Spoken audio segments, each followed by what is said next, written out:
and welcome. Nice to have you with us on a Friday afternoon. Good to have you aboard on this 27th day of April 2018 as we begin a broadcast day here in the great Sirius XM 82. Yours truly, of course, Christopher Russo, Colin Schmeling, and Eddie Erickson here today as we babble away and get you home on a busy day. A lot to do, a lot of sports all weekend, a lot of sports from last night. Looking forward to it. 888 Mad Dog 628 Sports Talk telephone number as we get you home. NBA, don't forget we got some games tonight. Now we got a game 7. We'll do that. Hockey we mentioned today too. A little baseball, but obviously NFL football will get us started. One little note that if you didn't see it, I just did. I knew he was going to retire. Monday Night Football has announced that Jason Witten will be part of their broadcasting crew and be their analyst for the upcoming Monday night schedule with Joe Tessa. So we're going to have Jason Witten now, the Cowboy tight end who retired. I don't know if this was announced last night. I don't know when it specifically was the official announcement, but now Monday Night Football. I don't like that hire myself. I'm not sure how much personality Witten has. I know he's a Cowboy, which carries a lot of weight. He's a Hall of Fame tight end. I get that too, but I just don't know, if he is going to create the necessary. He's from Tennessee, quiet kid. I don't know how much buzz he is going to create in that booth. So, but we all know that you need a coach or a quarterback. Guy's going to say something. I will see if Witten handles that. The ESPN is in big trouble with their Monday night package. We all know that. They've been denied by everybody, Peyton Manning and everything else.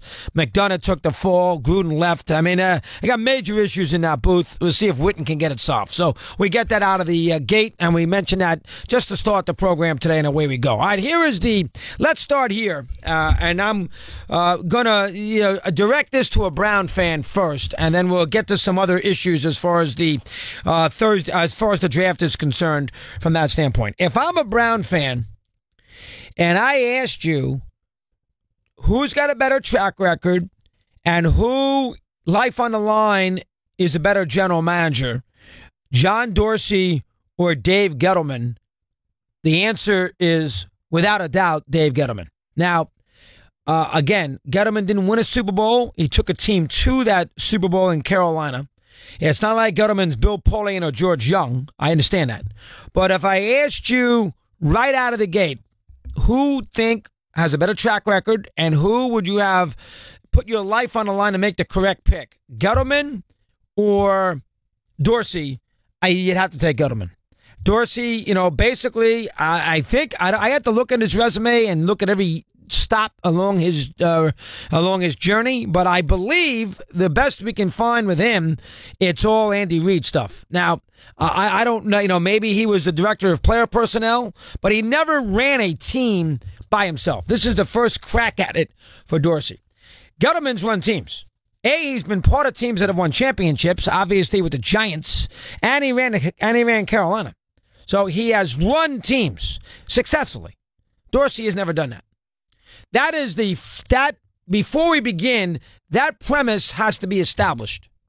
Because this, in a lot of ways, is the early part of the draft last night, which is the key to the whole deal. All right, we can bring in Lamar Jackson and, what Tampa did, and, we'll go through all that as the day moves along. But the big issue last night is the quarterback decision-making with some of these teams and what these teams did. Now, I bring that up. So Gettleman, better, life on the line, no issues. He's got a better, he's done more. He's older, but he's done more. That's the first thing. Second thing is, Gettleman did not believe in any of these quarterbacks being great. Did not. That's why when Tony Rizzo told me a couple days ago he thinks the Giants, he's had a guy telling him the Giants are taking Darnold, I said, no, they're not. They're not taking Darnold under any circumstances, because I just knew that he wasn't going to do. I just sensed it. I read the quotes. I got a little feel of it.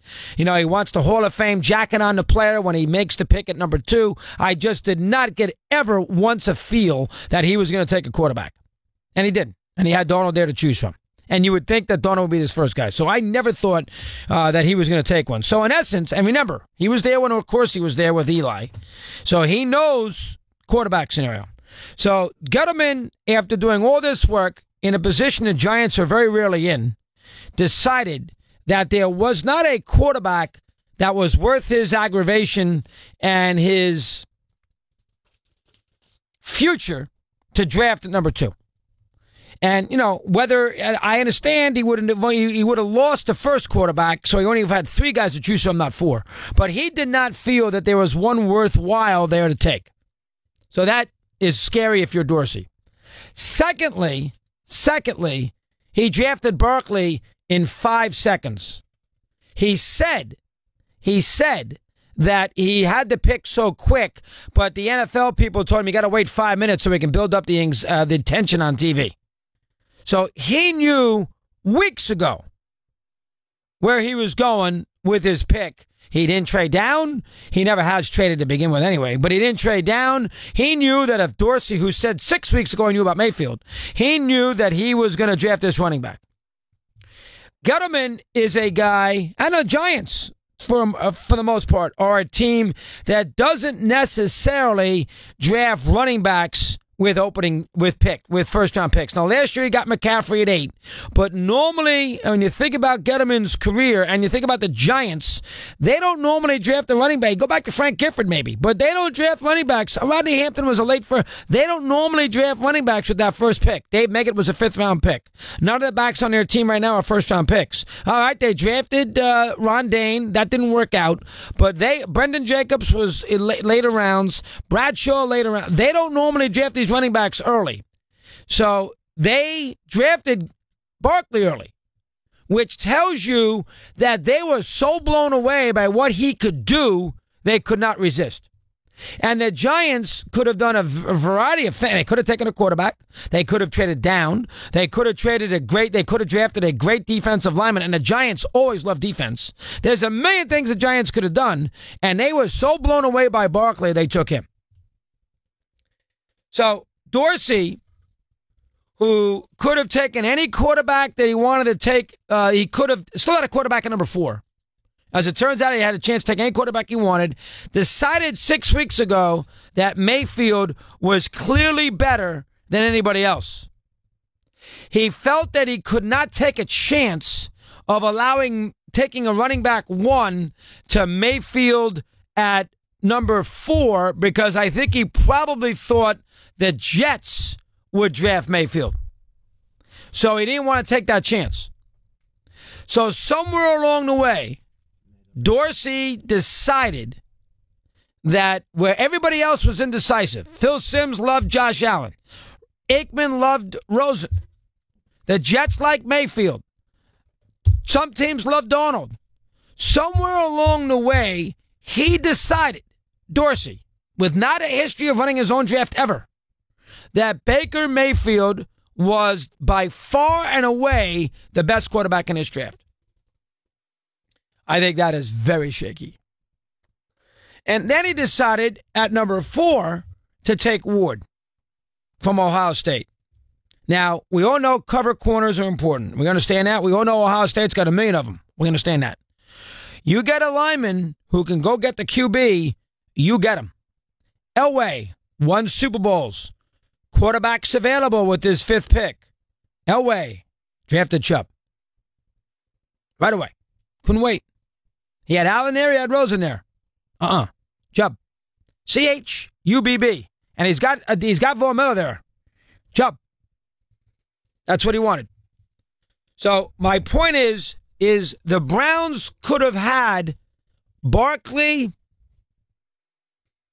and either Allen or Rosen at bare minimum. All right? Let's assume the Giants may have traded down. Team trades up, gets Darnold. Jets take Mayfield. So let's say it's Rosen and let's say it's Allen. He could have had, argument purposes, let's say he could have had Rosen and Barkley. Instead, he takes Mayfield and Ward. That's a bad trade. Mayfield right now, and I read the comparisons last night, and they were good ones, and I had never thought of it, and I should have. I saw them last night, and it was a good point. Mayfield's got a lot of Jeff Garcia in him.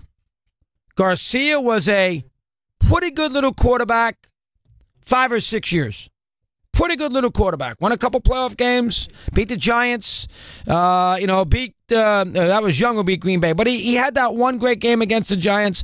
Not bad. Pretty good. You could, competent. A little better than Keenum. Competent. this year. Competent.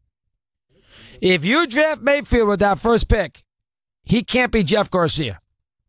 He's got to be a Hall of Famer. And now the report card for the Browns is this. Mayfield has to be infinitely better. I'll leave Donald alone. I'll leave him alone. Third pick. He has to be infinitely better than Rosen and Allen. Infinitely. I don't think he will be. I don't think there's any distinguishable trait that sets apart any of these four quarterbacks. The Browns obviously thought there was. Now the proof's going to be in the pudding. And he can have a chip on his shoulder, and everybody's doubted me, and I walked on here, and look what I did there, and wow this, and I won a Heisman Trophy, wow that, nobody gives a crap. Now it comes down to this, if you're a Cleveland Brown fan. Baker Mayfield better be a Hall of Famer, and has to be, at the bare minimum, much better than Rosen and Allen. We shall see. I will bet my life, and I'll take my chances with the New York Football Giants, who have won 4 Super Bowls. They thought, give me the running back. 15 after the hour, we take a timeout, we continue. Mad Dog.